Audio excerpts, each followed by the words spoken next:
खुद से जीतने वालों को मेरा सलाम और प्रणाम। डॉक्टर मेयर कहते हैं कि मेरे पास 25 साल का एक लड़का आया और बोला कि डॉक्टर साहब, मेरा किसी काम में मन नहीं लगता। कभी ठीक रहता हूँ तो कभी बहुत उदास हो जाता हूँ। पूरा दिन कुछ करने का मन नहीं करता, पर जब रात में सोने की कोशिश करता हूँ तो नींद नहीं आती। मुझे ऐसा लगता है कि मुझे कोई मानसिक बीमारी हो गई है। आप मुझे दिमाग की दवाइयाँ दीजिए। कट एंड माइंड कनेक्शन में डॉक्टर एमरन मेयर कहते हैं कि इस लड़के की बातें सुनकर मुझे अंदाजा हो रहा था कि बीमारी का कारण उसके दिमाग में नहीं बल्कि कहीं और है, लेकिन मैं उसे सीधा सच बताने से कतरा रहा था। मैंने लड़के से कहा, अगले 5 दिनों में तुम जो भी खाओ, जिस समय खाओ, वो सब डायरी में नोट करके लाओ। मैं तुम्हें बेहतर दवाइयाँ दे पाऊंगा। 5 डेज चार्ट। डॉक्टर कहते हैं कि लड़का 5 दिन बाद आया और उसके दिन का खाना इस प्रकार था। लड़के ने कहा, मैं सुबह उठकर सबसे पहले चीनी वाली कॉफ़ी पीता हूँ, फिर थोड़ी देर बाद नाश्ते में सैंडविच खाता हूँ।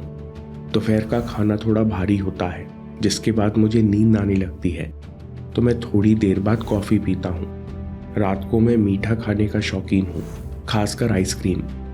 जब कभी रात में नींद नहीं आती तो चिप्स या ड्राई फ्रूट्स खा लेता हूँ। डॉक्टर कहते हैं, मैंने उस लड़के से कहा, तुम्हारी जितनी परेशानियां हैं वो सब तुम्हारी आंतों से जुड़ी हुई हैं, ना कि तुम्हारे दिमाग से। लड़के ने आश्चर्य से पूछा, अरे डॉक्टर साहब, ऐसा कैसे हो सकता है? मेरे मूड स्विंग्स, किसी काम में मन न लगना मेरी आंतों से जुड़े कैसे हो सकते हैं? Gut is your second brain. Doctor ने समझाया, हमें आमतौर पर लगता है कि खाना पेट में टूटता है और आंतें किसी तरह पोषक तत्व सोख लेती हैं, फिर जो कुछ वेस्ट बचता है वो बड़ी आंतों से होकर बाहर निकल जाता है। लेकिन आंतों का बहुत बड़ा रोल है। कई सारी ऐसी चीज़ें हैं जो हमारे शरीर के लिए बहुत ज़रूरी हैं, जैसे विटामिन B12 और आयरन, लेकिन हमारा शरीर इन्हें सीधे पचा नहीं सकता। इसलिए शरीर ने कुछ बैक्टीरिया से समझौता कर लिया कि तुम मुझे खून दो और मैं तुम्हें आज़ादी दूंगा। मेरा कहने का मतलब है, तुम मुझे ज़रूरी चीज़ें पचा कर दो, यानी बहुत छोटे रूप में तोड़ कर दो, तो मैं तुम्हें आज़ाद रखूंगा और रहने की जगह दूंगा। इसलिए आंतों में 2 तरह के बैक्टीरियाज पलते हैं। ये दोनों बैक्टीरिया अलग अलग तरह का खाना पचाते हैं, जिन्हें हम गुड बैक्टीरिया और बैड बैक्टीरिया कहते हैं। जैसे कि हमारा पाचन तंत्र विटामिन B12 पचा नहीं सकता, इसलिए जब विटामिन B12 वाला खाना बड़ी आंत में पहुंचता है, तब यहाँ के बैक्टीरिया विटामिन B12 को ऐसे हिस्सों में तोड़ते हैं जो हमारी आंतें आसानी से एब्जॉर्ब कर सकें। अगर ये बैक्टीरिया नहीं होंगे तो हम कितना भी विटामिन B12 वाला भोजन कर लें, शरीर को कुछ नहीं लगेगा, वो सब कुछ बाहर निकालता जाएगा। इसी तरह good bacteria magnesium, calcium, iron जैसे पोषक तत्वों के एब्जॉर्प्शन में मदद करते हैं। गुड बैक्टीरिया केवल खाना नहीं पचाते, बल्कि और भी ज़रूरी काम करते हैं। Happy hormones, serotonin. 90% सेरोटोनिन आंतों में गट बैक्टीरिया द्वारा बनता है। सेरोटोनिन को खुशी का हार्मोन भी कहते हैं। ये दिमाग को अच्छा महसूस कराता है और भूख कम करता है। गुड बैक्टीरिया गाबा भी बनाते हैं। गाबा तनाव कम करने के लिए और नींद लाने में मदद करता है। यानी आंतों में गुड बैक्टीरिया सही मात्रा होते हैं तो हम खुश रहते हैं, चिंता आसानी से कंट्रोल करते हैं और हमें नींद बेहतर आती है। गट बैक्टीरिया कोलेस्ट्रॉल भी मैनेज करते हैं, जिससे हृदय के रोग नहीं होते। गट बैक्टीरियाज इम्यून सिस्टम मजबूत करते हैं। 70% इम्यून सिस्टम भी आंतों में ही स्थित होता है। इसलिए अच्छे बैक्टीरिया का रोल इतना ज़रूरी है कि आंतें और दिमाग लगातार बात करते हैं। इस बातचीत से हमारी विल पावर, मेंटल एनर्जी, चीज़ों में इंटरेस्ट, मूड स्विंग्स, नींद, भूख और यहाँ तक कि डिसीजन मेकिंग और इंटेलिजेंस भी प्रभावित होती है। इसलिए आंतों और दिमाग के कनेक्शन को सेकंड ब्रेन कहते हैं। दूसरी बात, डॉक्टर ने कहा, बच्चे, अगर तुम्हारे बैक्टीरियाज खुश नहीं हैं, फिर तुम कितनी भी अच्छी डाइट बना लो, महंगे से महंगे सप्लीमेंट खा लो, A1 क्वालिटी के फल और ड्राई फ्रूट्स भी खा लो, ये सब चीज़ें पूरी तरह से तुम्हारे शरीर को नहीं लगेंगी। तुम्हारा शरीर अंदर से कमज़ोर होता चला जाएगा, आंखों के नीचे गड्ढे पड़ जाएंगे, इसलिए आंतों का ध्यान रखना बहुत ज़रूरी है। दोस्तों, हमने शुरू में कहा था कि शरीर में गुड बैक्टीरियाज के साथ बैड बैक्टीरियाज भी होते हैं। गुड बैक्टीरिया की संख्या ज़रूरत से ज़्यादा ना बढ़ जाए, इसलिए उन्हें कंट्रोल में रखने के लिए शरीर में बैड बैक्टीरियाज भी रहते हैं। इससे शरीर में दोनों बैक्टीरियाज का बैलेंस बना रहता है। बैड बैक्टीरिया की खासियत यह है कि वे शक्कर पचाते हैं और शक्कर पर जीते हैं। इसलिए जब हम ज़्यादा शक्कर खाते हैं तो वे अच्छे बैक्टीरियाज को मारने लगते हैं, जिससे आंतों में बैक्टीरियाज का बैलेंस बिगड़ता है। इसके साथ साथ बैक्टीरियाज को एंटीबायोटिक्स भी नुकसान पहुंचाते हैं, क्योंकि एंटीबायोटिक्स हानिकारक बैक्टीरियाज के साथ साथ अच्छे बैक्टीरियाज को भी नष्ट कर देते हैं। इसके अलावा लंबे समय तक स्ट्रेस में रहने से भी आंतों के बैक्टीरियाज पर नेगेटिव असर पड़ता है। लड़के को पूरी बात समझ में आई। उसने कहा, डॉक्टर साहब, अब मुझे क्या करना चाहिए? डॉक्टर ने कहा, मेरी अगली बातें ध्यान से पालन करो, तुम्हारा जीवन बदल जाएगा। तुम्हें कुछ ही दिनों में दिमाग पर असर दिखेगा।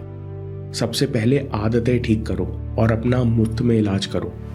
सुबह उठकर खाली पेट चाय कॉफ़ी मत पियो, क्योंकि दूध और शक्कर अच्छे बैक्टीरियाज को नुकसान पहुंचाते हैं। अगर बहुत इच्छा होती है या सुबह प्रेशर नहीं बनता तो गर्म पानी में नींबू नमक डालकर पी सकते हैं या ग्रीन टी पी सकते हैं। दूसरी आदत, शक्कर बंद करो।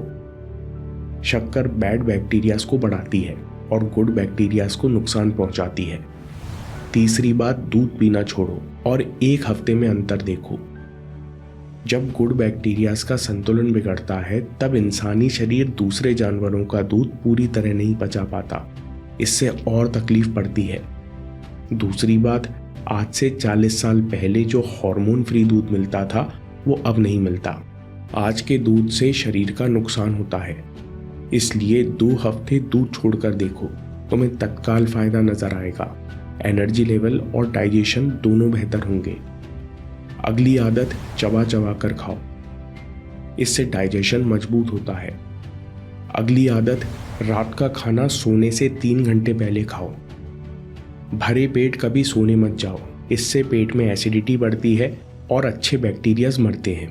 इसलिए हमेशा सोने से 2-3 घंटे पहले भोजन करो और खाली पेट ही सोने जाओ। अगली आदत, हर दिन बस 30 मिनट एक्सरसाइज करो। आंतें भी स्टिमुलेट होती हैं, स्ट्रेस कम होता है। इसके साथ साथ अगर ज़्यादा पेट खराब रहता है और मूड स्विंग्स होते हैं तो गाइडेड मेडिटेशन करो। इसके बाद आती है डाइट की बारी। प्रीबायोटिक्स। प्रीबायोटिक्स यानी वो फाइबर जो हमको सीधे नहीं पचते पर अच्छे बैक्टीरियाज को खाना देते हैं। जैसे हम खाना खाकर स्वस्थ रहते हैं वैसे ही ये बैक्टीरियाज भी प्रीबायोटिक्स खाकर स्वस्थ रहते हैं। इसलिए कच्चे फल और सब्जियां खाओ। फलों में सेब, सीताफल, केला प्रीबायोटिक्स के लिए अच्छे हैं। बीज में अलसी, फ्लैक्स सीड्स, अनाज में ओट्स, अंकुरित, सब्जियों में हरी पत्तेदार सब्जी, प्याज, टमाटर, इन सब में प्रीबायोटिक फाइबर भरपूर मात्रा में होते हैं। कैसे खाना है? डॉक्टर एमरन कहते हैं कि आप खाने से पहले और खाने के बाद सलाद खाओ। आप खाने से 20 मिनट पहले ईसबगोल फाइबर ले सकते हो। ये दोनों चीज़ें आपको कब्ज में मदद करती हैं। इसके बाद आते हैं प्रोबायोटिक्स, यानी जीवित बैक्टीरिया जो आंतों में बैक्टीरियाज की संख्या बढ़ाते हैं। क्या खाएं? दही, छाछ, पनीर, इडली, डोसा, ढोकला, कांजी, कैफीर, जो कांजी जैसा ही पेय होता है जिसे घर में आसानी से बनाया जा सकता है। ये सारी चीज़ें आपके शरीर में पर्याप्त प्रोबायोटिक्स पहुंचा देते हैं। डॉक्टर ने समझाया, ये सारी चीज़ें केवल 2 हफ्ते फॉलो करने से तुम्हारे दिमाग कई गुना बेहतर काम करेगा। पॉर्न एडिक्शन से बाहर निकलने की लॉन्ग टर्म स्ट्रेटेजी क्या है? क्यों कई दिनों की लंबी स्ट्रीक बनाने के बाद हम पुरानी आदत पर लौट आते हैं? न्यूरोसाइंस के हिसाब से पॉर्न एडिक्शन से बाहर निकलने का सही तरीका क्या है? अगली वीडियो में देखिए या बात के लिए सेव कर लीजिए, क्योंकि आपके समय से कोई वीडियो, कोई ऐप, कोई न्यूज़ कीमती नहीं है। मैं काम के किस्से लाता रहूँगा। हिम्मत, हरकत, होशियारी, हम जीतेंगे।